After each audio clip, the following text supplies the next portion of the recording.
f double prime of c is greater than 0, local minimum. If f double prime of c is less than 0, local maximum. But have you ever seen why this actually works? Today we are not just going to use the rule. We are going to prove it from the definition. Step by step. We start with a function f of x.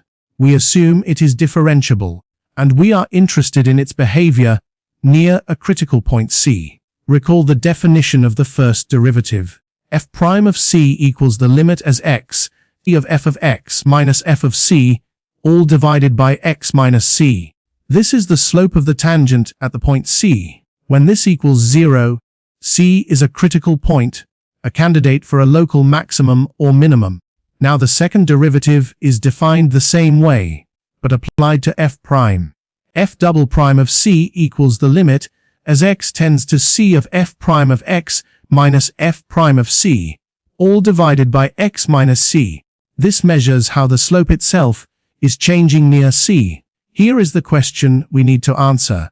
We have a critical point c, where f prime of c equals 0.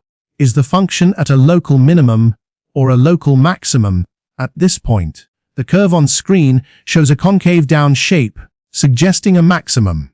But how do we prove which one it is using the second derivative? We go back to the definition of the second derivative. F double prime of c equals the limit as x tends to c of f prime of x minus f prime of c, divided by x minus c. Since we know f prime of c equals 0, we cross it out. It becomes 0. So the expression simplifies to f double prime of c equals the limit as x tends to c of f prime of x divided by x minus c. This is the key expression we will now analyze.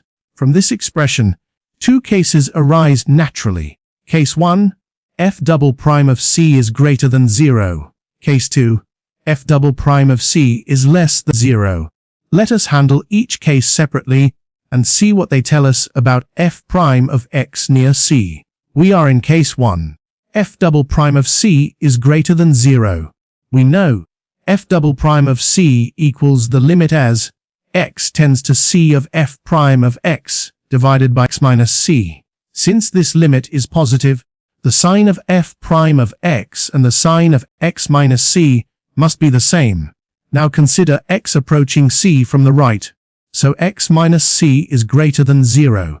Since both must have the same sign, f prime of x must also be greater. This means the function is increasing to the right of c. Now, consider x approaching c from the left. So x minus c is less than 0. For the ratio to still be positive, f prime of x must also be less than 0. This means the function is decreasing to the left of c.